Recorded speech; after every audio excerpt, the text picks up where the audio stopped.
የከበረው ሰላምታችን በያላችሁበት ይድረስ እንደምን አላችሁ ተመልካቾቻችን ዘውትር ሰኞ ምሽት እንዲሁም በድጋሚ ማክሰኞ ወደ እናንተ የሚደርሰው የሀዲያ ስፖርት መሰናዶ አሁን ጀምሯል። የተለያዩ ስፖርታዊ ጉዳዮች እንደሚነሳ ይታወቃል። በሳምንቱ ላይ የተነሱ አበይት ጉዳዮች በተጨማሪም በእንግዳ ሰዓታችንም ከእንግዳ ጋር ቆይታ እያደረገን እስከዛሬ ደርሰናል። ዛሬ ተፋ ያለውን ጊዜ ከእንግዳ ጋር ነው ቆይታ የምናደርገው። ጥቂት መረጃዎችን ወደ እናንተ እናጋራና ከአንድ እንግዳ ጋር ቆይታ የምናደርግ ይሆናል። አብራችሁን ተቆዩ ዘንድ ያክብሩት ግብዣችን ነው። መረጃዎች ጥቂት ናቸው ዛሬ የምናጋራችሁ። ቀደም በመግቢያችን ላይ ለመጥቀስ እንደሞከርነው ሰፋ ያለ ከእንግዳ ጋር የምናደርገው ቆይታ ይኖረናል ማለት ነው። ዛሬ የምናጋራችሁ አንድ መረጃ ቢኖር ሀዲያ ሆሳና ታዳጊ ቡድን ወደ ቶርናመንት ማለፉን አረጋግጧል። ከ20 ዓመት በታች ውድድር ላይ እየተሳተፈ የሚገኘው ሀዲያ ሆሳና ታዳጊ ቡድን በአሰላ በሚደረገው ውድድር ወደ ቶርናመንት መሻገሩን ታውቋል ማለት ነው። አምና በ2016 ዓ.ም የሀዲያ ሆሳና ታዳጊ ቡድን እንደምናስታውሰው 5 ጨዋታዎች እየቀሩት ወደ ቶርናመንት ማለፉን አረጋግጦ ነበር። በወላይታና ባሰላ ነበር የ2016 የውድድር ዓመትን ያሳለፈው።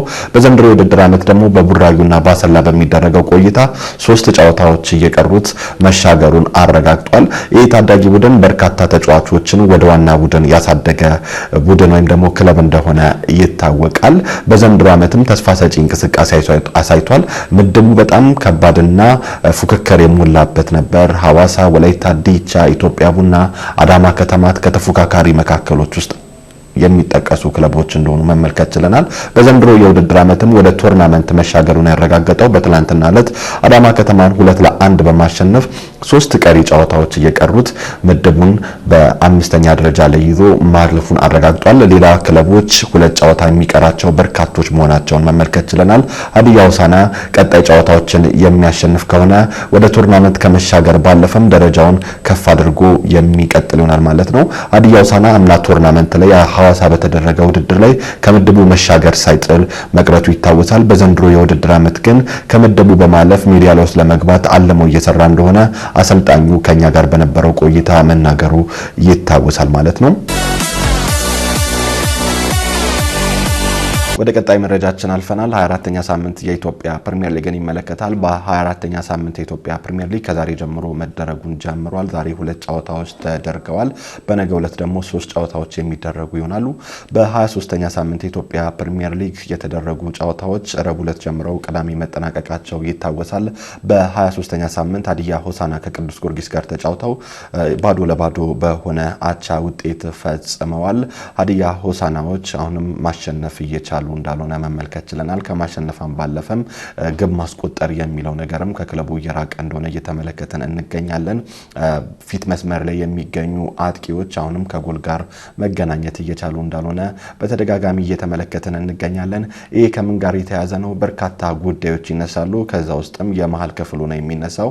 የሀዲያ ሆሳና የመሃል ክፍሉ አለመረጋጋት ወይም ደግሞ የተለያዩ ተጫዋቾች እየተቀያየሩ መግባታቸው ከአጥቂ መስመሩ ጋር በትክክለኛ ሊንክ መመስረት እንዳልቻሉ መመልከት እየቻለን እንገኛለን። በአጥቂ መስመር ላይ በተደጋጋሚ በቋሚ 11 ውስጥ የሚገቡ 4 ተጫዋቾች መሆናቸው ይታወቃል። ተመስገን ብርሃኑ፣ ዮብ አለማየሁ፣ ብሩክ በየነና ሰመረ ሀፍታይ ናቸው ወደ ሜዳ እየገቡ የምንመለከታቸው። የመሃል ክፍሉ ላይ በምንመለከትበት ሰዓት ላይ ግን የተወሰነ መቀየር ወይም ደግሞ ስቴብል ያልሆነ ነገር እንዳለ ይታያል። ከብሩክ ማርቆስ ውጪ ሌሎች ተጫዋቾች እየተቀያየሩ ነው እየገቡ ያሉት። እነ አስጨናቂ፣ እነ በየነ ባንጃ፣ በቅርብ ጊዜ ደግሞ ከማል ሀጂ በቋሚ 11 ውስጥ እየገባ እየተመለከትን እንገኛለን።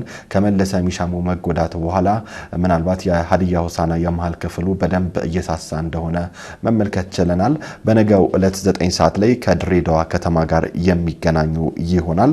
ሀዲያ ሆሳና በ33 ነጥብ 6ኛ ደረጃ ላይ ነው የሚገኘው።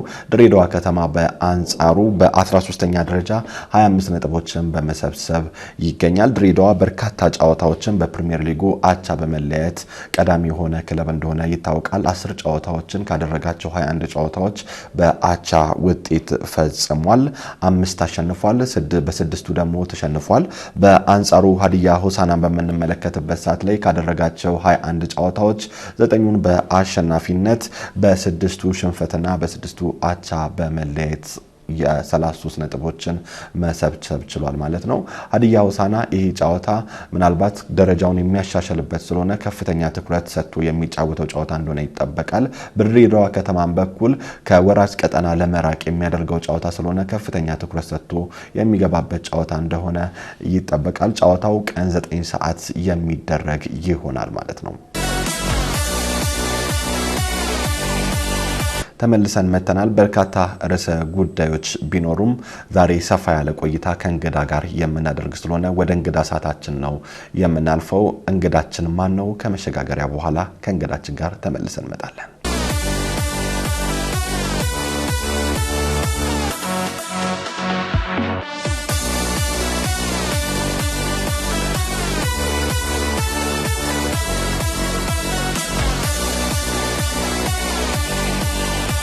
የሀዲያ ስፖርት መሰናዷችን አሁንም እንደቀጠለ ነው የሚገኘው። በእንግዳ ሰዓታችን ላይ እንገኛለን። እንግዳችን በዋቸሞ ዩኒቨርሲቲ መምህርና በተጨማሪም የሀዲያ ሆሳዕና እግር ኳስ ክለብ ቴክኒካል ዳይሬክተር ናቸው። ዶክተር ዘላለም አባትኩን ከኛ ጋር ቆይታ የሚያደርጉ ይሆናል። ስቱዲያችን ድረስ አክብረውን ስለመጡ ከልብ እናመሰግናለን። እኔም ስለጋበዛችሁን እጅግ አድርጌ አመሰግናለሁ። አንቱ እያለን እንቀጥል ወይስ? ችግር የለው፣ በተመቸ መቀጠል ትችላለህ። እሺ ዶክተር፣ ምርጫውን ለኔ ከሰጠኝ አንተ እያልኩ በቀጥል ጥሩ ነው ብዬ አስባለሁ። እስቲ ራስህን ለተመልካቾቻችን አስተዋውቅ። በተጨማሪም ዶክተር እንደሆንክ ይታወቃልና ዶክተርነትን በምን ሰራ ከሚለው ጥያቄ እንጀምር። ኦኬ፣ ያው ስሜ ዶክተር ዘላለም አባትኩን ይባላል። የምሰራው ዋቸሞ ዩኒቨርሲቲ የስፖርት ሳይንስ መምህር ነኝ። በተጨማሪ ደግሞ የሀዲያ ሆሳዕና እግር ኳስ ክለብ ቴክኒካል ዳይሬክተር ሆኜ እየሰራው ነው። የመጀመሪያ ዲግሪን በስፖርት ሳይንስ በባህር ዳር ዩኒቨርሲቲ ነው የሰራሁት። ከዛ በመቀጠል የሁለተኛ ዲግሪን በአዲስ አበባ ዩኒቨርሲቲ በፉትቦል ኮቺንግ ሁለተኛ ዲግሪ ከዛ ነው የወሰድኩት። ሶስተኛ ዲግሪን በኤክሰርሳይዝ ፊዚዮሎጂ ህንድ ዩኒቨርሲቲ በሚገኘው አንድራ ዩኒቨርሲቲ ከዛ ነው የተቀበልኩት። እንዲሁም ከዚህ በተጨማሪ በኢኮኖሚክስ ከአረማያ ዩኒቨርሲቲ የመጀመሪያ ዲግሪና ሁለተኛ ዲግሪን በኢኮኖሚክስ ከዛው ከአንድራ ዩኒቨርሲቲ ህንድ ከሚገኝ ዩኒቨርሲቲ ወስጄ ተመርቄያለሁ ማለት ነው። አጠቃላይ ይሄ ነው የትምህርት ዝግጅቴ። ሰፋ ያለ የትምህርት ዝግጅት ነው። ማስተርስ በኢኮኖሚክስ እንዲሁም ደግሞ በስፖርቱ እስከ ዶክተርነት የቀጠለ ማዕረግ አሉት። በሀዲያ ሆሳዕና እግር ኳስ ክለብ ቴክኒካል ዳይሬክተር እንደሆኑ ይታወቃል በእግር ኳሱ። በተጨማሪም በዶክተሬቱ በስፖርት ሳይንሱ አሉት። ከእግር ኳስ ጋር ያለ ቁርኝነት ምን ይመስላል? ያው እግር ኳስን ያው በፕሮፌሽናል ደረጃ ባልጮትም ያው የጎፈር ሜዳ ልጅ ነኝ። ተወልጄ ያደግኩት እዚሁ ሆሳዕና ስለነበር ጎፈር ሜዳ ሰፈሬ ስለሆነ አብዛኛውን የስፖርቴል ሰፈር ልጆች ጎፈር ሜዳ ላይ ኳስ ሳይነካ ያለፈ የለም እና ከዛ በደንብ ስኪልፉል የሆኑ ልጆች በአብዛኛው ኢቭን ትልቅ ደረጃ የደረሱ አሁን በሀዲያ ዞን ደረጃ በከተማ ደረጃ የሚጫወቱ ብዙ ተጫዋቾችን ያፈራ ነው የኛ ሰፈር እና እኔም ደግሞ እስከ ትምህርት ቤት ቁጥር 3 ትምህርት ቤት ይባል ነበር የዛኔ ወኪዬ እጫወት ነበር። በባህር ዳርም ዲፓርትመንት በመወከል ኳሱን እጫወት ነበርና ያን ያህል እንትን አለኝ። ከዛ በተጨማሪ የፕሪሚየር ሊግ አድናቂ ነበር። ገና ልጅ እያለን እነ ሄነሪን እናደንቅ ነበር። የአርሴናል ደጋፊም ነበር በልጅነት። አሁን የኳስ ጥሩ የሚጫወቱ ክለቦችን ያው የልጅነት ነገር አይደለም። አሁን ከስሜት ወጥተን ነፃ ሆነን ኳሱን በደንብ በመገምገም በማየት የትኛው የተሻለ ነው በሚለውን አናላይዝ በማድረግ የምናይበት ደረጃ ላይ ነው ያለ ነው። ቢሆንም ግን ያው የልጅነት እንትኑ አይጠፋም። የአርሴናልና የባርሴሎና ደጋፊ ነኝ። የልጅነት ነገር እንደሚኖር ይታወቃል። ምንም እንኳን ኳስ ቢደገፍም ያው የእግር ኳስ ትንሽ ቁርኝነቱ ለየት የሚያደርገው ቡድኑ ታች ወርዶ እንኳን ከስሜት አይወጣምና ከዚህ አንፃር ምንም ያክል በእውቀቱ ላቀቢሉም ኋላ ላይ እንመለሳለን። ከውጭ እግር ኳስ ጋር በተያያዘ በዘንድሮ ዓመት የከፍተኛ ትምህርት ተቋማት ውድድር መመለሱ ይታወሳል። እርሱም አንተም እየተቀላቀለብኝ ነው። ትንሽ ማረጉንም የማስተሬቱም የዶክተሬቱም ሲጨመር ነው መሰለኝ ትንሽ እርሶ እያልኩ እየቀላቀልኩ ነው። ተመልካቾቻችንን በዚሁ አጋጣሚ ይቅርታ ማለት እፈልጋለሁ። አንተ ላለው በየቀጥዬ እርሶ እያልኩ ስለሆነ ማለት ነው። በዋቸሞ ዩኒቨርሲቲ ቡድኑን በመምራት አንተ ነበርክ የእግር ኳስ ቡድኑን በማሰልጠን የወሰድከው። ውድድሩ ምን ይመስል ነበር? የዚህ ውድድር መመለስስ ጥቅሙ ለስፖርቱ ምንድነው?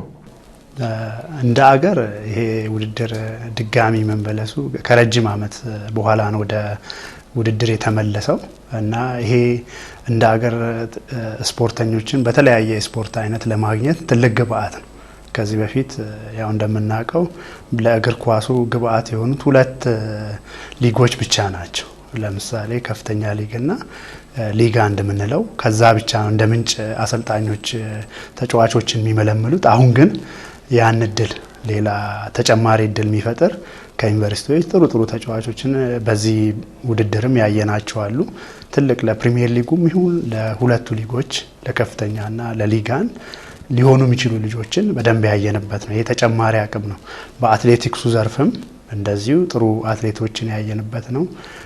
በቼዝ በቴኳንዶ አገርን ወክለው መጫወት የሚችሉ ልጆችን ያየንበት መድረክ ነው እና ይሄ መድረክ ቀጣይነት ያለው ስለሆነ በተለያየ ስፖርት አይነት ተተኪ ስፖርተኞችን በሚገባ የምናፈራበት ይሆናል ብዬ አስባለሁ እና መመለሱ ጥቅሙ ከፍ ያለ ነው ብዬ ነው ማስበው። እንደኔ የዋቸሞ ዩኒቨርሲቲ የወንዶች እግር ኳስ ቡድን በአሰልጣኝነት አንተ ነበርክና የምትመራው የብር ሜዳሊያ ወይም ሁለተኛ በመሆን ነበር ያጠናቀቀው። የውድድር ቆይታው የዋቸሞ ዩኒቨርሲቲ የእግር ኳስ ቡድን ምን ይመስል ነበር? ያው ከዝግጅት ጀምሮ ጥሩ ዝግጅት ጊዜ አድርገን ነበረ እና የተሻሉ ተጫዋቾችም ነበሩን። ቴክኒክንና ታክቲክን በደንብ መረዳት የሚችሉ ተጫዋቾች ነበሩ።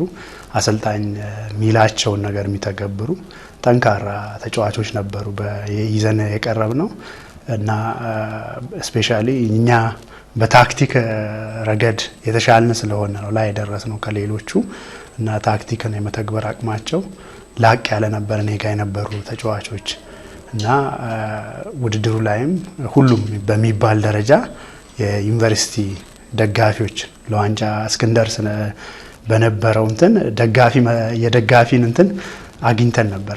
የሁሉም አብዛኛው ዩኒቨርሲቲ በሚባል ደረጃ የዋቸሞ ዩኒቨርሲቲ ደጋፊዎች ነበሩ።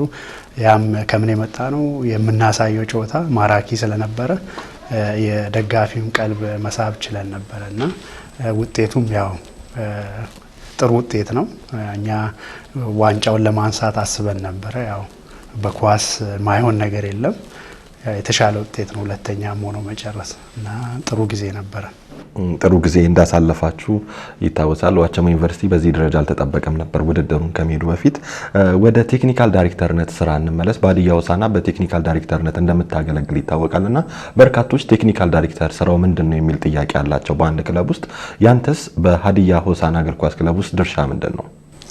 ያው ከዛሬ 5 ዓመት በፊት ያው ከዚህ ቀደም የምሰራው መደወላቡ ዩኒቨርሲቲ ነበረ። ከዛ በዝውውር ወደዚህ ከመጣ በኋላ ሊጉ በአዲስ መልክ ከጀመረ ወዲህ አጋጣሚ ሆኖ በቦርዱ በአሳይን ባረገኝ መሰረት የሀዲያ ሆሳዕና ቴክኒካል ዳይሬክተር ሆኜ ለ5 ዓመት አገልግያለሁ። ከጀመርን ጀምሮ ያው ሊጉ በአዲስ መልክ ከተዋቀረ ጀምሮ ጥሩ የሚባሉ ተግባራትን ክለቡ ከተለያዩ ከሚመለከታቸው አካሎች ጋር በመሆን ጥሩ ነገር አድርጓል ብዬ ነው ማስበው። እንደ ቴክኒካል ዳይሬክተርነቴ ቴክኒካል ዳይሬክተር ስራው ብዙ ነው።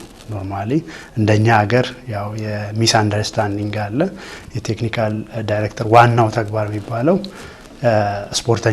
የስፖርተኞች እድገት ላይ ወይም ደግሞ ፕሌየርስ ዴቨሎፕመንት ላይ ይሰራል። ኮች ዴቨሎፕመንት ላይ በሚገባ ይሰራል እና ደግሞ የክለቡን የመጫወት ፊሎሶፊ በቲሙ ላይ እንዲሰርጽ ያደርጋል ከላይ እስከታች ያለውን። ከዚህ በተጨማሪ ደግሞ የተለያዩ ግንኙነትን በሀገር ውስጥም ይሁን በውጭ የሚደረጉ ግንኙነቶችን ይሰራል።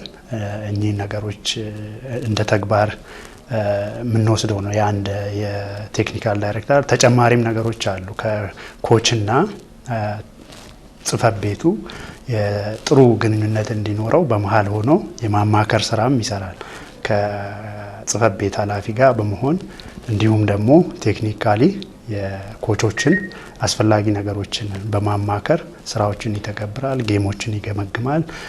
በጌሙ መነሻ መሰረት የሚስተካከሉ ነገሮችን ከኮች ጋር ፖዚቲቭሊ ኖርማሊ ያው እኛ ሀገር ሙሉ በሙሉ ኔጌቲቭ ነገሮችን አጉልተን ለኮቾች ከገለጽን ያ ነገር ኮንፍሊክት ሊፈጥር ስለሚችል ስሙዝሊ ቲሙን የሚገነባ ነገሮች ሀሳቦችን ከኮች ጋር በማውራት ጌሞችን በመገምገም ስራውን ይሰራል ማለት ነው። ይሄ የቴክኒካል ዳይሬክተር ተግባር ነው። ያው በርካታ ነው የቴክኒካል ዳይሬክተር ስራ በስፖርቱም እንዲሁም ደግሞ ጽሕፈት ቤትን ወይም ቦርድን ከአሰልጣኞች ጋር በማገናኘት እንደ ድልድይ እንደሚያገለግል ይታወቃልና በአሰልጣኞች ዲቨሎፕመንት ወይም ደግሞ እድገት ላይ በተጫዋቾች እድገት ላይ ጥብቅ ክትትል እንደሚያደርግ ይታወቃል። አንተስ ከሀዲያ ሆሳዕና ጋር በዝግጅት ወቅት ከአሰልጣኞች ጋር ያለ ቅርርብ ምን ይመስላል? አዎ እንደ ሀዲያ ሆሳዕና ከአሰልጣኝ የዝግጅት ጊዜ ጀምሮ ኖርማሊ ዝግጅት ወቅት ላይ የሚሰሩ ስራዎች አሉ። የመጀመሪያው ተግባር አሰልጣኝ መመልመል ነው። አሰልጣኝን በምን አይነት መስፈርት ይመለመላል የሚለውም አንድ ነገር ነው። ያንን ክራይቴሪያዎች ሴት ያደርጋል። ያን ከስራ አስኪያጅ ጋር በመወያየት ጅምር ላይ አሰልጣኝ አሳይን እንዲደረግ ይደረጋል። ያ ተግባር ከተፈጸመ በኋላ አሰልጣኝ ወደ ስራ ሲገባ በዝግጅት ወቅት የሚሰሩ ተግባራቶች አሉ። እነዛን ተግባራቶች በቅርበት ሆኖ ይመለከታል። ያው አመቱን ሙሉ የሚያቆየው ለተጫዋች ጅምር የዝግጅት ወቅት ላይ የሚሰሩ ተግባራት ናቸው። እነዛን ተግባሮች ከአሰልጣኝ ጋር በቅርበት ሆኖ ይሰራል። በዝግጅት ወቅት የሚሰሩ የፊዚካል ፊትነስ ቴስቶች አሉ። እነዛ ተግባራት እንዲሰሩ ከአሰልጣኞች ጋር በመሆን ያን ተግባር ይፈጽማል። ዝግጅት ወቅት ላይ የሚተገበሩ ተግባራት እነዚህ ናቸው። ያው ይሄ ለዋናው ቡድን ነው። ቢ ቡድን ላይም ተመሳሳይ ነገሮችን ያደርጋል። ቴክኒካሊ የሚደረጉ ድጋፎች ለምሳሌ ያህል ትሬኒንጎች ይኖራሉ ለተጫዋቾች የሚሰጡ።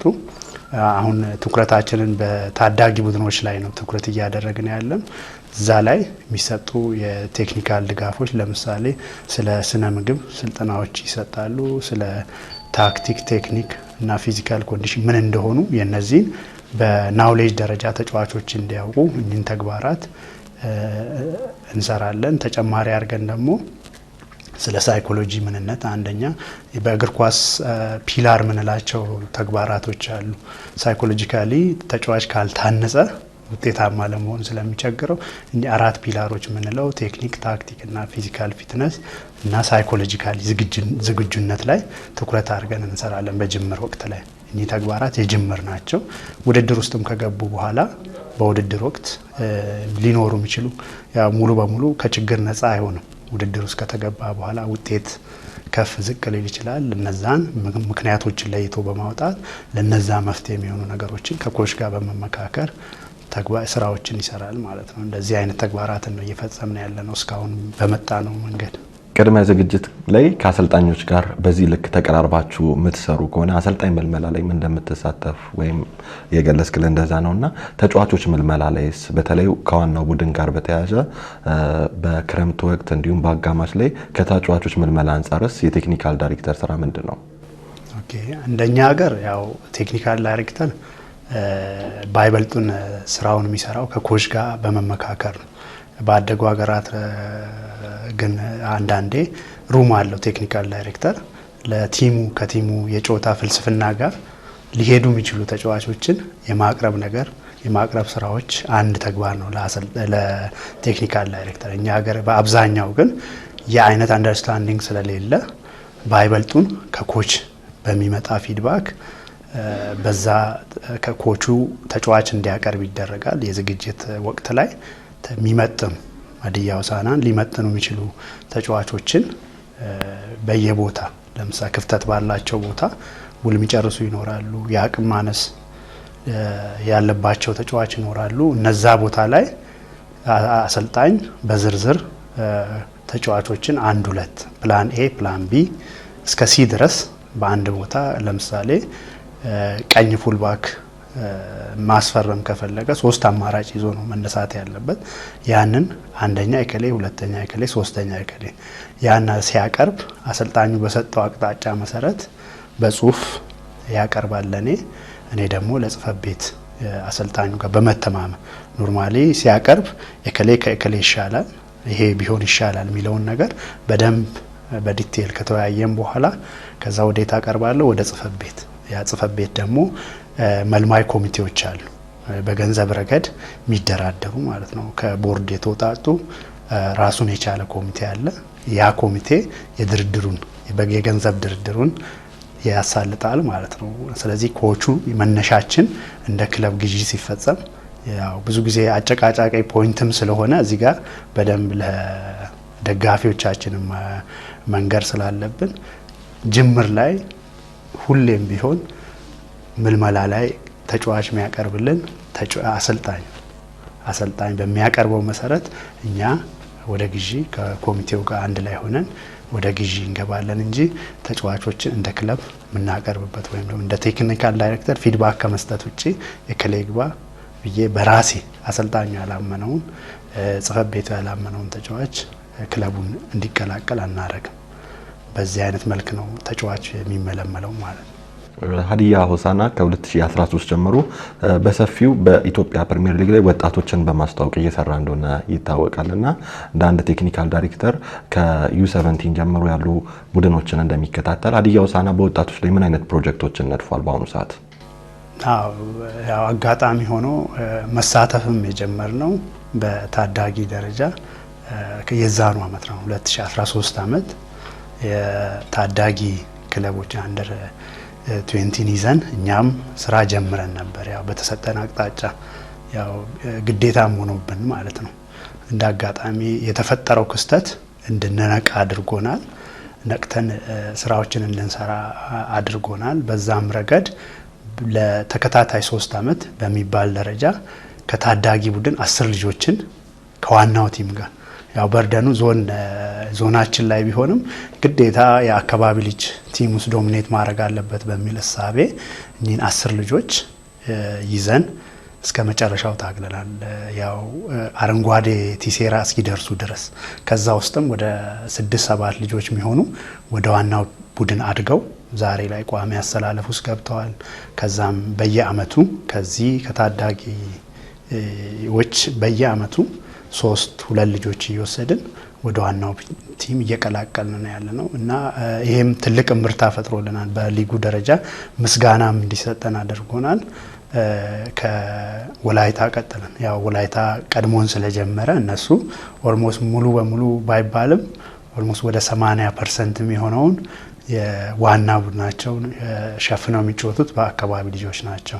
እኛም ያንን ታርጌት ይዘን አሁን በአስራዎቹ የሚቆጠሩ የአካባቢ ልጆች ኦልሞስት 18 አካባቢ የሚጠቁ ከታዳጊ ቡድን ከታዳጊ ልጆች አንስቶ እስከ ዋናው ቲም የሚጫወቱ ልጆችን ማፍራት ችለናል። ይሄም ትልቅ ምርታ ነው ብዬ ነው ማስበው እንደኔ።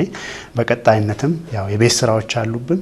ያን የቤት ስራዎች በአግባቡ እንወጣለን። ይሄ ደግሞ ትልቅ ፋይዳ ነው ለታዳጊዎች። ለምን የስራ እድልም ማግኛ ነው።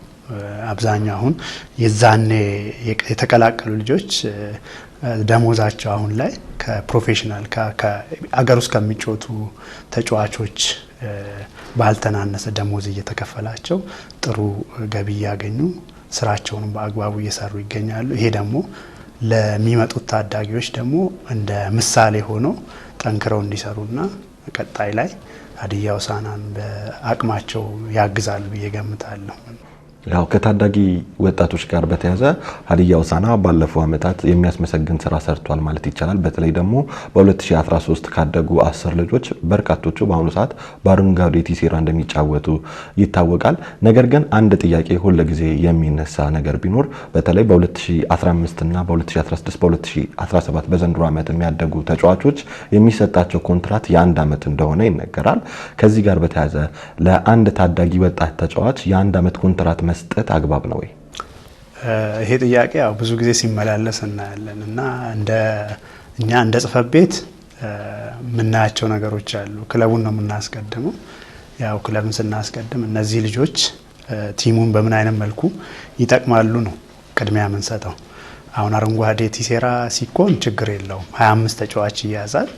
25 ልጆች በዛ ይቀጥላሉ።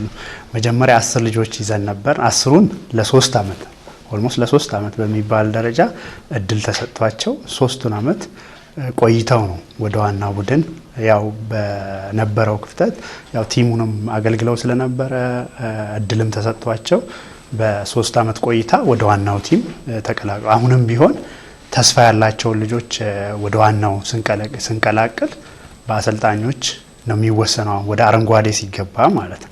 ስለዚህ እኚህ ልጆች አብዛኛውን ጊዜ ኤምአርአይ የምንለው የእድሜ ገደብ አለ። 23 አመት እስኪሞላቸው በቢጫ መጫወት ይችላሉ። ያ ቢጫ ለኛ አድቫንቴጅ ነው። በቢጫ ሲጫወቱ 3 ልጅ ቀይረን ተጨማሪ 2 ልጆችን ልንጠቀም እንችላለን እና እኚህ ልጆች በዛ አይነት መልኩ ነው የምንጠቀም። የ1 አመት ስናስፈርም ልጁ 22 አመት ከሆነ እንግዲህ የ2 አመት ስናስፈርም ወደ አረንጓዴ ሊሄድብን ነው። ያን 1 አመት መጠቀም አለብን። ልጁ አቅም ካለው አሰልጣኙ ወደ ዋናው ቡድን በአረንጓዴ ቲሴራ ደግሞ ቀይሮ ያጫውተዋልና ያው እንደ ውጮቹ ረጅም አመት አስፈርመን ለመጠቀም ያው ምክንያት ያስፈልጋል። ነጮቹ የሚያስፈርሙት ረጅም አመት አንድ ተጫዋች በጣም ብቁ ሲሆን ማርኬት ላይ ግዢው ከፍ ይላል፣ ጥቅሙ ከፍ ይላል። እኛ ሀገር ግን የዛ አይነት አድቫንቴጅ የለም። እኛ ቲሙ ከመጠቀም የዘለለ ነገር ሌላ ነገር የሚሰጠን ነገር የለም። ግን ልጆቹ አሁንም እየተኮተኮቱ 1 አመት ሰጠን ማለት በቀጣይ አመት ይሄዳሉ ማለት አይደለም። ተስፋ ካላቸው የሚያሰለጥነው አሰልጣኝ ጥሩ ናቸው፣ ተስፋቸው ፕሮሚሲንግ ነው ሲል ቀጣይ ሌላ አመት እንሰጣለን ማለት ነው።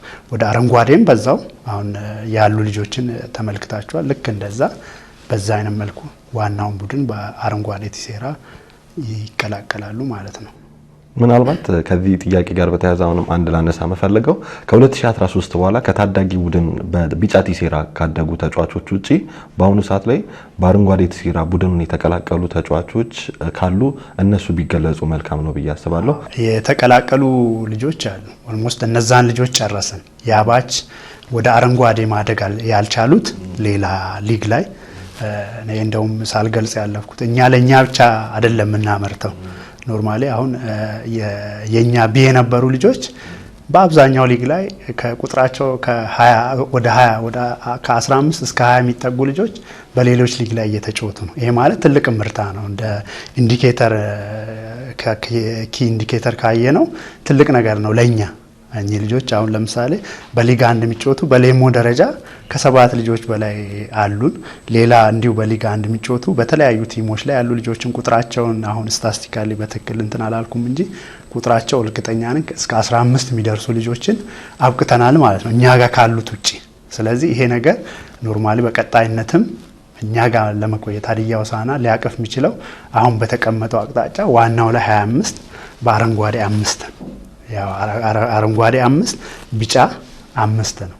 ስለዚህ ከዚህ ውጪ ሀዲያ ሆሳዕና ሁሉንም አኮሞዴት ማድረግ አይችልም። ስለዚህ በክቢ ውስጥ የሚሰለጥኑ ልጆች ለሌሎችም ቲሞች ግብአት ሊሆኑ ስለሚችሉ እኛ ስራችንን እንሰራለን። ለኛ የሚመጥኑ ተጫዋቾችን ከዛ እንወስዳለን።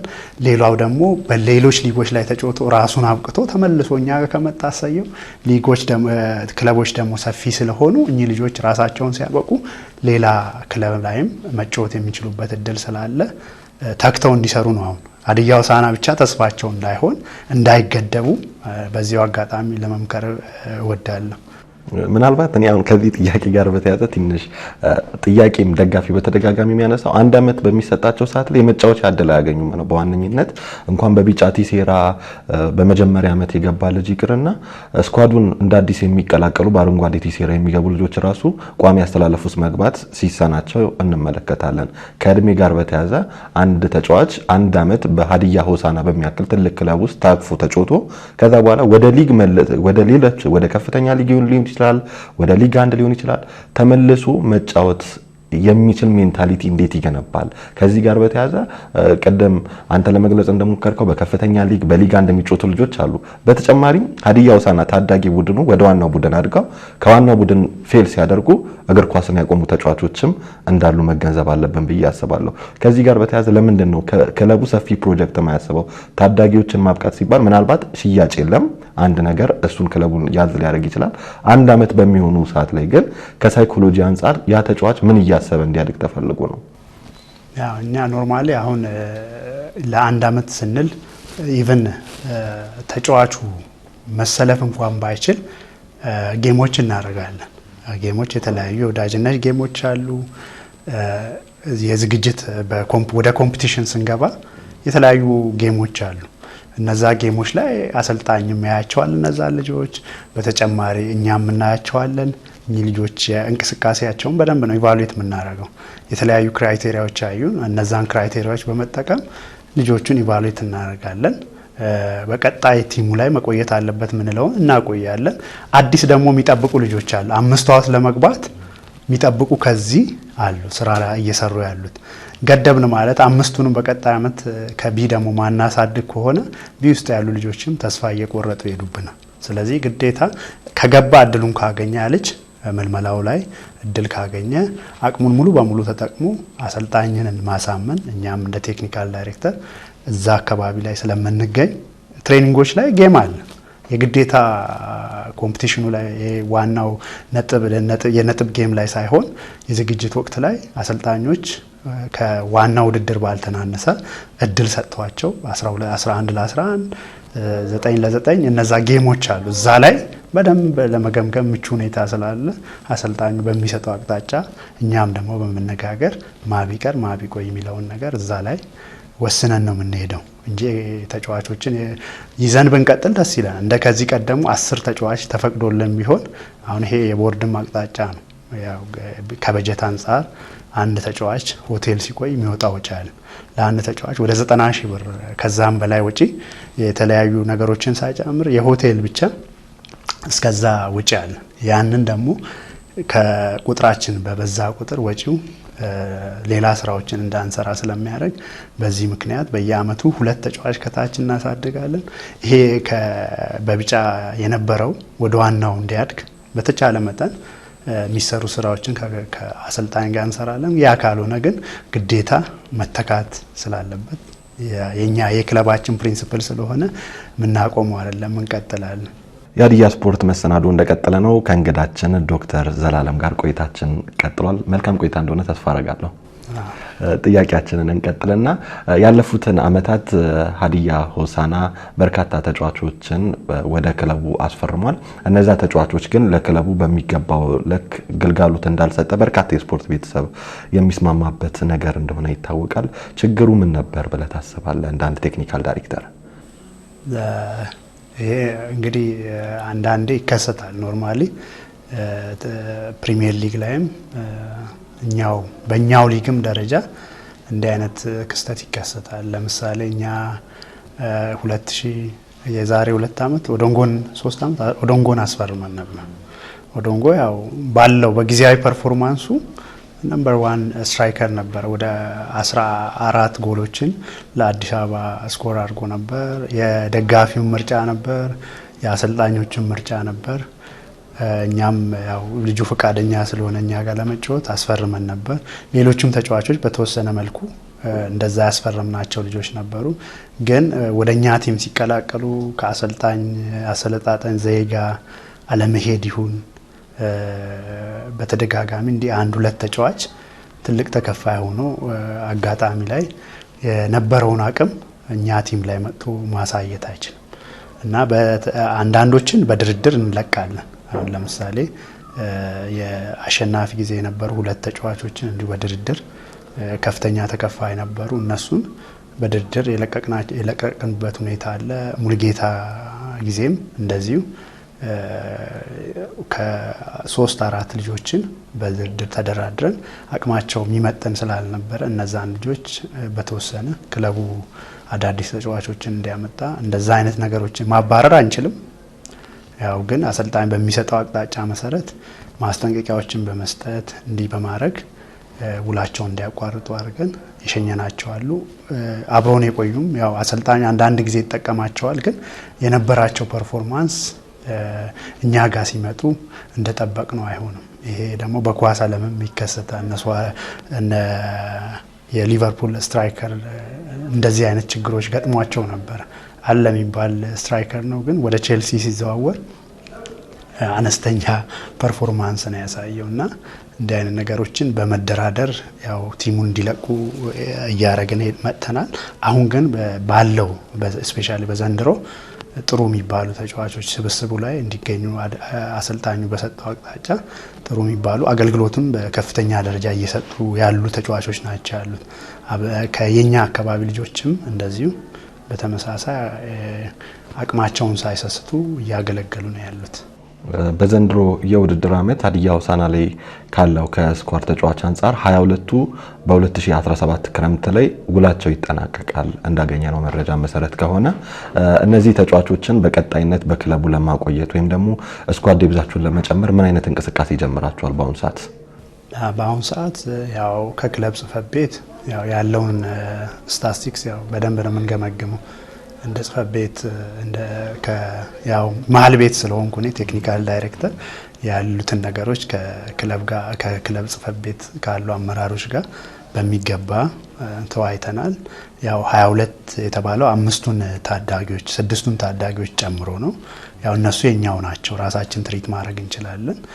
ግን የሌሎችን እነዚህ ሲኒየር ተጫዋቾችን ማቢቀር በትልቅ ደረጃ ቲሙን ይጠቅማል የሚለውን በደንበኛ ደረጃ አውርተናል። ይሄን ደግሞ በቀጣይ ከአሰልጣኝ ጋር በመነጋገር ከቲሙ ጋር ማን ይቀጥል፣ አዲስ ተጫዋች ሲለቅ ያን የሚለቀው ተጫዋች ከታወቀ በዛ ቦታ ላይ ቢመጣ ቲሙን በደንብ ይጠቅማል የሚለውን ነገር ከአሰልጣኝ ጋር በደንብ ተነጋግረን ወደ ግዢ የምንገባበት ሁኔታ ይኖራል ብዬ ገምታለሁ። ወደ ሀዲያ ሆሳዕና ወደ ዋናው ቡድን አሁን የምንመለስና ከዋናው ቡድን አሰልጣኝ ጋር በተያያዘ ቅጥር ስትፈጽሙ አንድ የሀዲያ ሆሳዕና ክለብ አሰልጣኝ ምን ማሟላት አለበት ብላችሁ ታስባላችሁ? ያው ቅጥር አሰልጣኝ ሲቀጠር ኖርማል የመጀመሪያ እንትኑ ክራይቴሪያ የሚሆነው ላይሰንሲንግ ነው። ላይሰንሱ ይሄን ሊግ ማሰልጠን ይችላሉ የሚለውን ነገር እናያለን። በመቀጠል ኤክስፒሪየንስ ማተር ያደርጋል። አዲስ አሰልጣኝ ዝም ብሎ ላይሰንስ ኤ ስላለው ብቻ አንቀጥርም። ያለፈበት መንገድ የግዴታ ያስፈልጋል። ኤክስፒሪየንሶች እግር ኳስ ላይ ብዙ ችግሮች ፌስ እናደርጋለን፣ ያው በቆይታችን ያየነው እና ስለ አሰልጣኝ ኤክስፒሪየንስ ከሌለው ብዙ ክፍተቶች ሊፈጠሩ ይችላሉ። አንደኛ ከተጫዋች ጋር፣ ከክለብ ጽሕፈት ቤት ጋር፣ ከሌሎች ዙሪያው ላይ ከሚሰሩ የኮቺንግ ስታፍ ጋር ያለፈበት ጥሩ ነገር ከሌለ ይቸገራል። ለዛ ሁለተኛው ክራይቴሪያችን ኤክስፒሪየንስ ነው። በሶስተኛ ደረጃ ደግሞ የኮሚኒኬሽን ችሎታው ጥሩ የሆነ አሰልጣኝ ነው። የኮሚኒኬሽን የምንለው ከተጫዋች ጋር ደግሞ ከክለብ ጽሕፈት ቤት ጋር ጥሩ ግንኙነት ወይም ደግሞ ጥሩ ኮሚኒኬሽን ሊፈጥር የሚችል አሰልጣኝን ፕሪፈር እናደርጋለን። በአራተኛ ደረጃ ደግሞ አሰልጣኙ በዝግጅት ወቅት ላይ ቲሙ ሲዋቀር ተጫዋች ማግኘት ይችላል ወይም የሚለውንም እናያለን። ምክንያቱም ጅምር ላይ ጥሩ ተጫዋቾችን መመልመል ካልቻለ ሙሉ አመቱን ነው የምንቸገረው። ስለዚህ እኚህን ነገሮች የያዘ አሰልጣኝን እንደ ክራይቴሪያ ወስደን ወደ ቲማችን እናመጣለን ማለት። በዛ መስፈርት እስካሁን ያለው ጥሩ ነው። መሀል ላይ ቅድም ያልናቸው ችግሮች የነበሩ የተወሰኑት አሰልጣኞች ነበሩ። እነዛንም ቢሆን በድርድር ከቲሙ ጋር እንዲለያዩ አድርገን ጥሩ ስራ ሰርተን እስካሁን ዘልቀናል። ከክራይቴሪያ ጋር በተያያዘ ምናልባት የቴክኒካል ዳይሬክተሩና አሰልጣኙ ተመሳሳይ የሆነ የጨዋታ ፍልስፍና መኖር አለበት ብለህ ታስባለህ? እሱን አሁን በእኛ ሀገር ደረጃ እንትን እያልን አይደለም። ተመሳሳይ ቢሆን ይመረጣል። አንድ አሰልጣኝ ለምሳሌ ቴክኒካል ዳይሬክተሩ ዳይሬክት ፉትቦል ቲሙ መስርቶ እንዲጫወት የሚፈልግ ቢሆንና አሰልጣኙ ደግሞ ኢንዳይሬክት ነው የምንጫወተው ብሎ ካመነ ያው ኮንፍሊክት ሊፈጠር ይችላል። ግን መሆን የነበረበት መጀመሪያ የተዘረጋ ፕላትፎርም ቢኖር ከታዳጊ ጀምሮ የፊሎሶፊ የሀዲያ ሆሳዕና እግር ኳስ ክለብ ፊሎሶፊ ኢንዳይሬክት ፉትቦል የሚጫወት ቲም ነው መስራት ያለብን ብሎ ከጅምር ጀምሮ ያንን ሰርተን ቢሆን ግዴታ የሚመጣው አሰልጣኝ የዛ አይነት አሰልጣኝ መሆን አለበት ብለን መስፈርት ላይ እናስቀምጥ ነበር። የዛ አይነት ፕላትፎርም እስካሁን ስላልዘረጋን አሰልጣኞችን ቅድም ባስቀመጥ ነው መስፈርት መሰረት ነው እየመለመን ወደኛ እያመጣ ነው ያለ ነው። ያው 3 ቡድኖች አሉ፣ U17፣ U20 እና ዋናው ቡድን የሴቶችን ሳንጨምር በወንዶቹ ላይ እንሂድና ከዚህ ጋር በተያያዘ በርካታ የስፖርት ቤተሰቦች እንደሚሉት አንድ ቡድን ወደ ዋናው ቡድን ተጫዋቾች በትክክል እንዲያድጉ እነዚህ 3ቱ ቡድኖች ተመሳሳይ የሆነ የጨዋታ ፍልስፍና ወይም አስተሳሰብ ሊኖራቸው ይገባል ተብሎ ይታሰባል። እንደ ቴክኒካል ዳይሬክተርነት አንተ በዚህ ጉዳይ ላይ ምን ታስባለህ? ከሀዲያ ሆሳዕና አንጻር አሁን ኖርማሊ እኛ ኤክስፒሪየንስ ያረግነው ነገር አነስተኛ ነው እስካሁን። ኤክስፒሪየንሳችንም በሊጉ ቆይታም ቲማችንንም ከመስራት አንጻር ገና ጅምር ላይ ነው። ያው በአዲስ መልክ ሊጉ ከተጀመረ 5 ዓመት ቢ ቡድንን የያዘ ነው። በቅርብ ጊዜ ነው ይሄን ግዴታ ግን ከዚህ በኋላ ባለው ነገር ያው ቲማችንን ስትራክቸር እየያዘ ሲሄድ የግድ የጨዋታ ፍልስፍና የትኛውን የኳስ አጨዋወት ዘይ ቢከተል ይሻላል የሚለውን ነገር ግዴታ ማስረጽ ያስፈልጋል።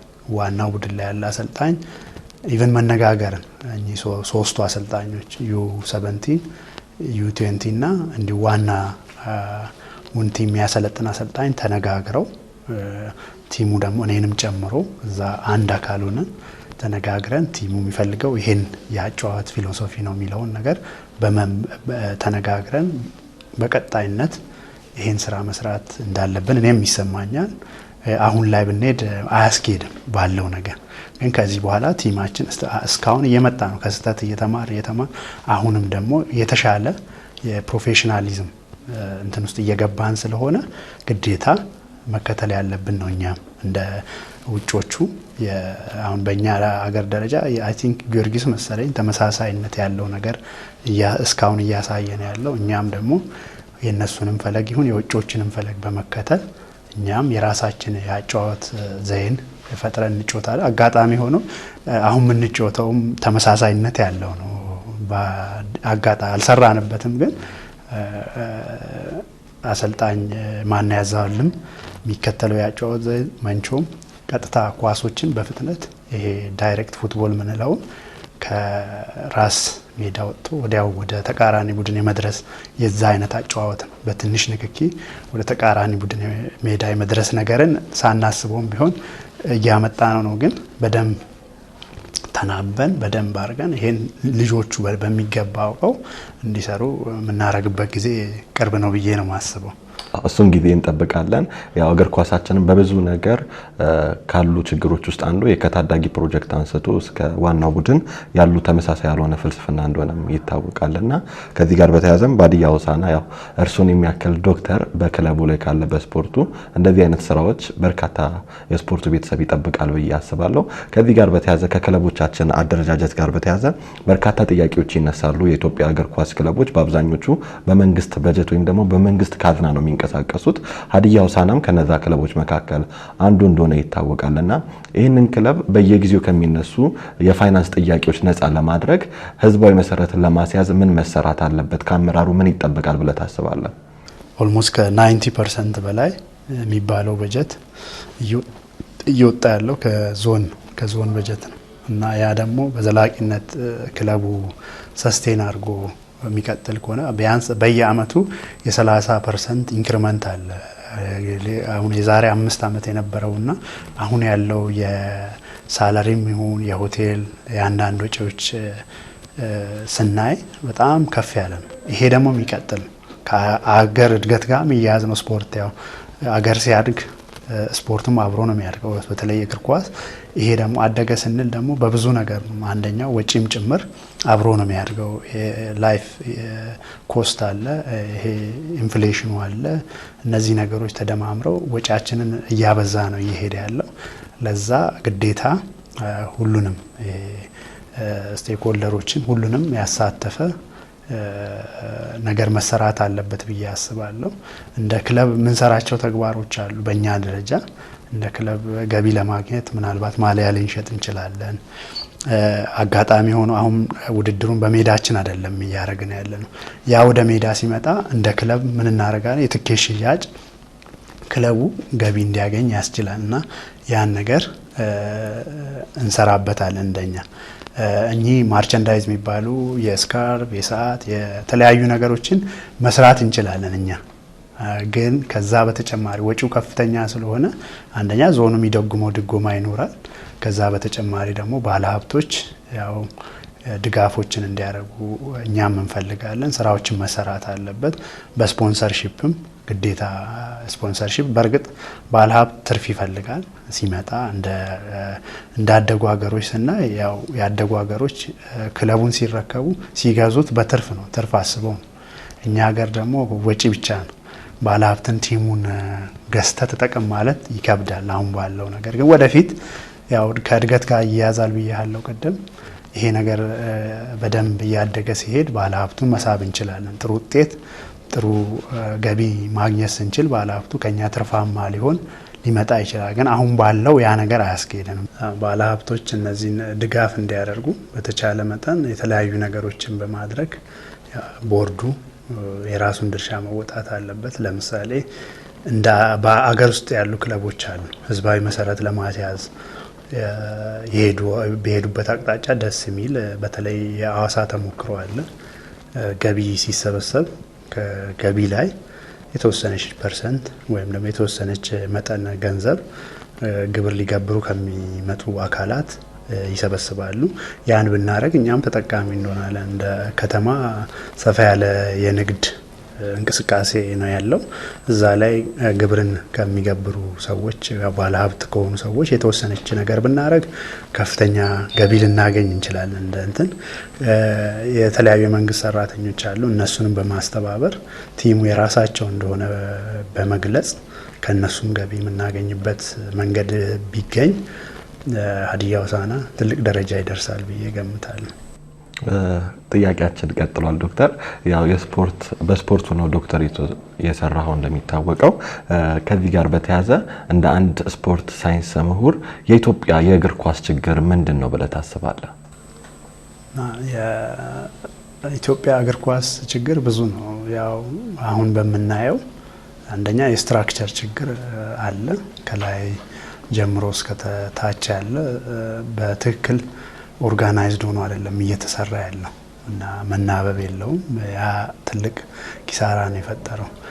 ከዛ በተጨማሪ ደግሞ ፌዴሬሽኑም ይሁን የሚኒስተሩ በትልቅ ደረጃ ሚስ ያደረጉት ፖይንት አለ እና አንደኛው እንደ ግራስ ሩት ሌቭል ላይ የሚሰሩ ተግባራት እየተከናወኑ አይደለም እንደ አገር ስናየው። ያ ደግሞ ትልቅ ክፍተት ነው የሚፈጥረው። ለምሳሌ ግራስ ሩት ላይ ነጮቹ የሚጀምሩት በ8 በ10 ዓመታቸው፣ እኛ ሀገር ደግሞ ውድድር አንደር 20 አንደር 70 ብለን ነው የምንጀምረው። አሁን አንደር 70 ተብሎ ነው አብዛኛው ክለብ ላይ ያለው እንቅስቃሴ። ከዛ ነው ከክለብ የዘለለ በዞን ደረጃም ይሁን በፕሮጀክቶች ደረጃ እየተሰሩ ያለ ውስን ተግባራት እንጂ ኳሱን በትልቅ ደረጃ ሊያደርስ የሚችል እንቅስቃሴ የለም። ይሄ ደግሞ ትኩረት ሊሰጠው የሚገባ ነገር ነው። ስፔሻሊ ኢትዮጵያ የአፍሪካ ዋንጫ ያለፈች ጊዜ አብዛኛው ፕሮጀክት ልጆች ናቸው እዛ ላይ ተሳታፊ የነበሩት እና አዳነን ካስተዋሳችሁ እነዚህ አብዛኛው የነበሩ ልጆች የአንድ ሲዝን ተጫዋቾች ናቸው እና ይሄ ነገር ቢቀጥልና በዛ አይነት መልኩ ጠንክሮ ቢሰራ በየአካባቢው ታለንት አይደንቲፊኬሽን የት ቢሰራ ያዋጣል የሚለው ነገር ጥናት ተጠርቶ ፕሮጀክቶች በየቦታው ተስፋፍቶ ከሄደ ጥሩ ነገር ሊፈጠር ይችላል እና ያ ትሬንድ ቢቀጥል እና የግራስ ሩት ላይ የሚሰሩ ተግባራት ስፔሻሊ 8 ባንችን አትሊስት 13 ምክንያቱም ከ13 ጀምሮ ብናሰራ 20 እስኪደርስ ድረስ 7 ዓመት አለ። በዛ 7 ዓመት ውስጥ ብዙ ነገር ሊቀስም ይችላል ከአሰልጣኞች እና በዛ አይነት መንገድ የተሻሉ ተጫዋቾችን ማግኘት እንችላለን። ሲቀጥል የኮቺንግ ላይ ስናይ ኮቺንግ ላይ እንደ ነጮቹ አይደለም እኛ ኮቾችን ምናበቃው። ኮቾች በ15 ቀን ስልጠና ሲ ላይሰንስ ይዞ ሊወጥ ይችላል፣ ዲ ላይሰንስ ይዞ ሊወጥ ይችላል። ግን ነጮቹ ኦልሞስት ተጫዋች ሆነው እንኳን አልፈው እስከ 6 ወር 3 ወር በሚገባ ሰልጥነው፣ ምክንያቱም ሳይንሱን ማወቅ አለባቸው። እነሱ ተግባር ስራ ላይ ነበሩ አብዛኛው። አሁን እኛ የምናውቃቸው ሲነር የሆኑ ተጫዋች ሆነው ወደ አሰልጣኝነት የሄዱት እነ ቬራ እነ ሄነሪ ትልልቆቹ እነዛ የፈረንሳይ እና የስፔን ተጫዋች ሆነው አሁን አሰልጣኝ የሆኑ አሰልጣኞች በአብዛኛው ከ3 ወር በላይ የሰለጠኑ ናቸው። ትልልቅ ማሰልጠኛዎች ገብተው ማለት ነው። ስለዚህ እኛ ሀገርም እንዲህ ሳይንሱን በደንብ አሰልጣኞች አውቀው ካላቸው ከስኪል ጋር አንድ ላይ አድርገው አሰልጣኝ ቢያሰለጥኑና ተጫዋቾችን ቢያበቁ እርግጠኛ ነኝ የኢትዮጵያ እግር ኳስ በአጭር ጊዜ ይቀየራል ብዬ አስባለሁ። የሀዲያ ሆሳዕና ቴክኒካል ዳይሬክተር እንደሆንክ ይታወቃል። ከዚህ ጋር በተያያዘ ሀዲያ ሆሳዕና 21 ጨዋታዎችን አድርጓል። እስካሁን ከ21 ጨዋታዎችን ሲያደርግ 9ን አሸንፎ በ6ቱ ተሸንፎ በ6ቱ አቻ ተለያይቶ 33 ነጥብ ይዞ ነው የሚገኘው። እንዴት ነው የዘንድሮ የ2017 ሀዲያ ሆሳዕናን እንዴት አገኘው? የዘንድሮ ቲም ያው ጥሩ የሚባል ቲም ነው። በተለይ አሁን የቲም አወቃቀሩን ስናይ አብዛኛው ተጫዋች በተመሳሳይ እድሜ ክልል ከተወሰኑት ውጪ አብዛኛው ተቀራራቢ እድሜ ኤነርጄቲክ የሆኑ ልጆችን የያዝንበት ነው። ከአዲስ የመጡትም እኛ ጋር ያሉትም ልጆች በዛ አይነት መንገድ ቲሙ የተዋቀረ ነው እና ጥሩ ቲም ነው አሰልጣኝ ግርማ የሰራው እና መጀመሪያ ላይ ምናልባት ትንሽ ተቸጋግረን ነበረ። ቲሙ እስኪዋሃድ ልጆቹ አዲስ የመጡት ልጆች ከኛ ከነባሮቹ ጋር እስኪዋሃዱ ድረስ የመጀመሪያ 4 ጨዋታዎች ላይ ትንሽ ተቸጋግረን ነበር። ከዛ በኋላ ቲሙ ወደ መዋሃድ ሲመጣ ጠንካራ የሚባለውን ሀዲያ ሆሳዕና በደንብ ያየንበት ነው። ለተከታታይ ጨዋታዎች ጥሩ ሪከርድ ኢቭን አንደኛ ሆነን እስከ መምራት ሊጉን የደረስንበት ነው። ከዛ በኋላ በተወሰነ የተጫዋቾች ጉዳት ወሳኝ የሚባሉ ተጫዋቾችን ከቲማችን ማጣት አንጻር የተወሰነች ነጥብ መጣሎች ተከስተዋል። ይህንን ደግሞ ለማስተካከል አሰልጣኝ መንቾም የወሰዳቸው አንዳንድ እርምጃዎች አሉ። ከተጫዋቾችን እንዲተኩ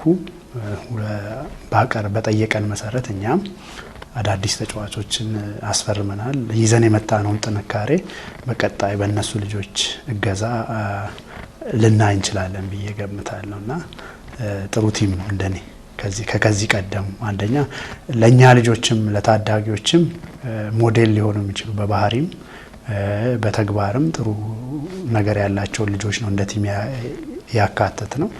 በቀጣይም ጥሩ ነገር ይኖራቸዋል ብዬ ገምታለሁ። ደጋፊዎች ከክለቡ በአመቱ መጨረሻ ምን ይጠብቁ? ያው እኛ እንደ እቅድ የያዝነው ነገር አለ። እንደ እቅድ ገና ጅምር ላይ ስንነሳ ያስቀመጥነው ነገር አለ። እስካሁን ያላየነውን ነገር በነጥብም ይሁን የደረስናቸውን አንፈልግም። የደረስነው 10ኛ ወጥተናል፣ 8ኛ ወጥተናል፣ 6ኛ ወጥተናል፣ 4ኛ ወጥተናል። አሁን የምንጠብቀው ከዚህ በፊት ያላየነውን ደረጃ እቅድ ላይም የነበረው እንደዛ ሜዳሊያ ውስጥ ገብቶ ማጠናቀቅን ነው እንደ እቅድም ይዘን የተነሳ ነው። ከነዚህ ደረጃዎች የተሻለና አምና ከሰበሰብነው ነጥብ አሰልጣኙም እርግጠኛ ሆኖ ከዚህ ቀደም ከነበረው በላይ እናሳካለን ብሏል። ሆፕፉሊ እኔም ያን ነገር እናሳካለን ብዬ ነው የምገምተው እና ደጋፊውም ቢሆን ያንን ይጠብቅ ብዬ እንትን እላለሁ። በስፖርቱ ሳይንስ ምሁርና ወደ ግል ጥያቄ ልምጣ። በሀዲያ ሆሳዕና ቴክኒካል ዳይሬክተርና በከፍተኛ ትምህርት ተቋማት ውድድር ላይ ደግሞ በአሰልጣኝነት ታይተሃል። ምናልባት በቀጣይ ህይወት በአሰልጣኝነት እንጠብቅ? ይሄ ከባድ ጥያቄ ነው። ያው እስካሁን ኖርማሊ ሙሉ አሰልጣኝ ሆኜ ለመስራት እንትኑ ውስጤ ያን ያህል እንትን አይደለም። ግን ያው በተለያዩ ጊዜያት በማየው ነገር ሊቀየር ይችላል። ግን ያው ራሴን እያበቃው መጠበቅ አለብኝ። ያን ካሰብ የተለያዩ ስልጠናዎችን መውሰድ ይጠበቅብኛል። እነዛን ነገሮች ካደረኩ በኋላ ራሴን ካዘጋጀው በኋላ እንደዛ ምናልባት ላስብ ይችላል። አሁን ያው የጁኒየር ኢንስትራክተር ደረጃ ነው ያለኝ። በፊፋ ደረጃ ደግሞ ሲቢሲኤ የሚለውን ወደፊት እነዚህን ላይሰንሶች ወስጄ በእጄ ሲገቡ ወስናል። ስራው ከባድ ስለሆነ ማለት አሰልጣኝነት ከባድ ነው። አንደኛ ቤተሰብህን ትተነው ሙሉ ጊዜህን ለዝግጅቱ የምትሰጠው ያው በተለያዩ ኬዞችም እያየን ነው ምን ያህል ከባድ እንደሆነ ስራው። ከዛ በተጨማሪ ኤቭሪዴ የምትሰራው ስራ አዳዲስ ነገሮችን የምታስበው ነገር በዛው ልክ ተጋጣሚህን እያሰብክ ኦልሞስት እረፍት የለሽ ስራ ነው የሚሰራው። ጫናው ከባድ ነው። ስለዚህ እንደዛ አይነት ስራዎች ላይ ራሴን ብዬ ለመስራት ትንሽ ይከብደኛል። እስቲ እንጠብቃለን ማየቱ ያው ራሴን በደንብ ሬዲ ካረኩ ልመጣ ይችላል። ያው ሞክረከዋልም ተሳክቶላል ማለትም ይቻላል አይደል? በዩኒቨርሲቲዎች ውድድር እንደ ጅምር ተሳክቶልኛል። ያው ይሄ የአመት ውድድር ስላልሆነ የአመት ሙሉ የሚዘልቅ ቢሆን በደንብ ራሴን ማየት ይችል ነበር። ያው የእንትንም ቢሆን በምን አይነት መልኩ ቲሞችን ማሸነፍ እንደምንችል ተጫዋቾች ጋር ያሉ ሳይኮሎጂዎች ምን አይነት እንደሆኑ ለማወቅ በርግጥ ተጠቅሜበታለሁ እና ጥሩ ነው ብዬ ነው የማስበው። በመጨረሻችን ላይ ደርሰናል። በመጨረሻ ምናልባት ማስተላለፍ ፈልገው መልእክት ካለ ድል ውስጥ? እሺ፣ በዚህ አጋጣሚ ላመሰግን የምፈልገው በዋናነት የሀዲያ ሆሳዕና ደጋፊዎችን ያው በየሄድንበት መድረኮች ላይ ትልቅ ነገር እያሳዩን ነው። አሁን እዚህ ሀገር ውስጥም ይሁን ከሀገር ውጭ ያሉ የክለባችን ደጋፊዎች በጣም የሚገርም ፍቅርን የሚገርም እገዛን ሲያደርጉልን ነበር። እነሱን በዚህ አጋጣሚ ማመስገን እፈልጋለሁ። ያው እኔ እንደውም እገረማለሁ በአንዳንዶቹ ስራ ትተው በቃ ያላቸውን ነገር ለመደገፍ ወጪ አውጥተው ሄደው ከሆሳዕና ተነስተው ድሬዳዋ፣ ከሆሳዕና ተነስተው ባህር ዳር፣ ከሆሳዕና ተነስተው አዳማ ድረስ በመጓዝ የሚደግፉ ደጋፊዎችን በዚህ አጋጣሚ ላመሰግን ወዳለሁ። ያው ምስጋናዬን እንትን ይላሉ ብዬ ገምታለሁ። ከዛ በተጨማሪ አንዳንድ መስተካከል ያለባቸው ነገሮች አሉ።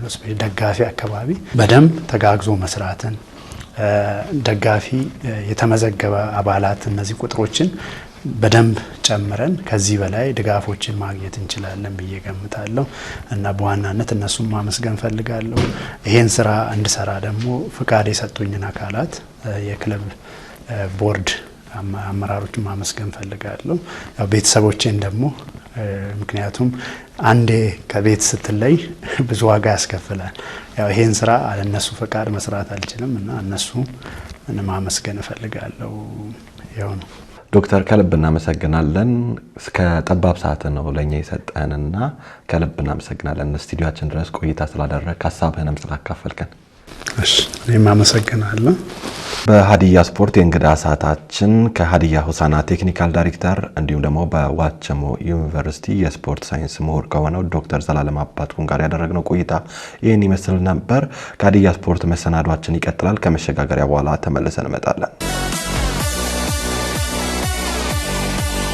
ከእንግዳችን ጋር ያደረግነው ቆይታ ይህን ይመስል ነበር። ስለተከታተላችሁን ከልብ እናመሰግናለን። የዛሬው የሀዲያ ስፖርት መሰናዶ በዚሁ ቋጭተናል። ፕሮግራሙን አዘጋጅቶ ወደ እናንተ በማድረስ ናሆም ዮሐንስ ከመላው የስቱዲዮ ባለሙያዎች ጋር በመሆን ነበር።